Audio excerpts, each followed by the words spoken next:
Olá, sou a Cláudia Carnevale, estamos aqui no Portal do Saber, hoje novamente com a nossa querida professora Maria Estela Graciani. Tudo bom, professora? Tudo ótimo. Professora, hoje o nosso assunto vai ser bem interessante. Eu gostaria que a senhora compartilhasse com a gente um pouquinho da sua história, né, com Paulo Freire e como que foi, né, esse processo da construção de uma pedagogia do oprimido para a pedagogia social.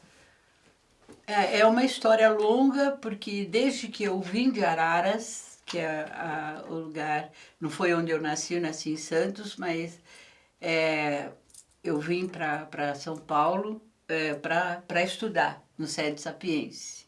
Eu ouvia falar sobre Paulo Freire e sempre me interessei muito porque essa pedagogia do oprimido, a pedagogia do sofrido, a pedagogia dos abandonados, etc., faziam parte da minha história. Eu sempre morei na fazenda e lá existiam muitos pobres e a gente conviveu no baile, na festa, no dia que matava o boi para todo mundo receber a carne. Então, já fazia parte desse meu conjunto.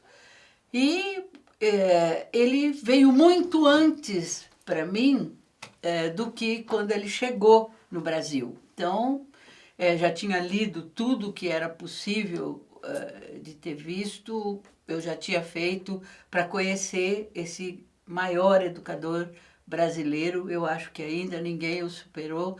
Tantas ideias e tantos ideais para mudar a sociedade que a gente vive, na opressão, na injustiça, na desigualdade do oprimido. E quando ele iria voltar para o Brasil, Dom Luciano Mendes de Almeida, porque eu sempre fui da Pastoral do Menor da Arquidiocese de São Paulo, disse: eu vou lhe dar um grande presente um dia. Eu dizia: mas não precisa, o presente já é o senhor, porque a gente sabia o quanto maravilhoso Dom Luciano Mendes de Almeida era. Era exatamente ir buscar o professor Paulo Freire para um trabalho, só que ele não me contou naquele endereço que era o professor Paulo Freire.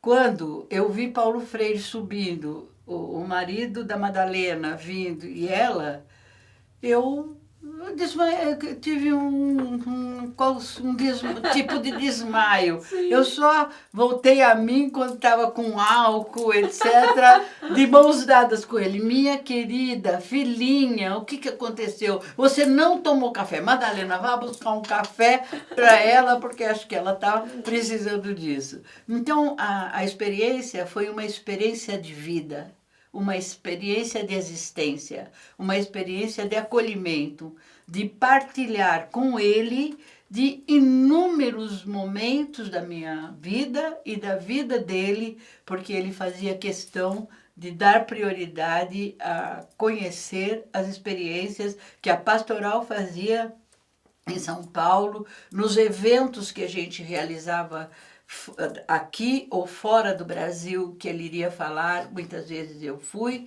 Então, uma experiência onde o livro era a vida desta criatura tão boa, tão sincera, tão amorosa como esse ser, Paulo Freire. O homem superava todos os livros.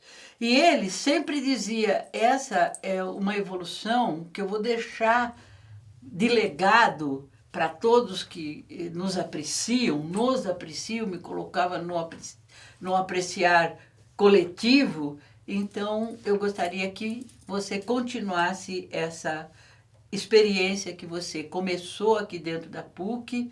Já te deram até a oportunidade do Núcleo de Trabalhos Comunitários da PUC de São Paulo, que já tem mais de 20 anos a essas alturas, né? Para que realmente a gente pudesse realizar. E ele, 3x2, ele estava lá quando ele tinha um tempinho para tomar um café com a gente. Era a hora que os universitários que trabalhavam conosco partilhavam das ideias, dos ideais, dos próximos livros, enfim, de toda essa maratona. Então, Paulo Freire foi para nós o grande epicentro desse trabalho. Não tem um dia nas nossas vidas que nós não tenhamos lembrado dele, com o conjunto dos universitários, com os funcionários que estão lá tantos anos fazendo, e o apoio de vai reitoria, vem reitoria, etc. E a gente sempre lá fazendo trabalho social. E quando falo, você não quer dar aula no pós-graduação, não sei onde, não.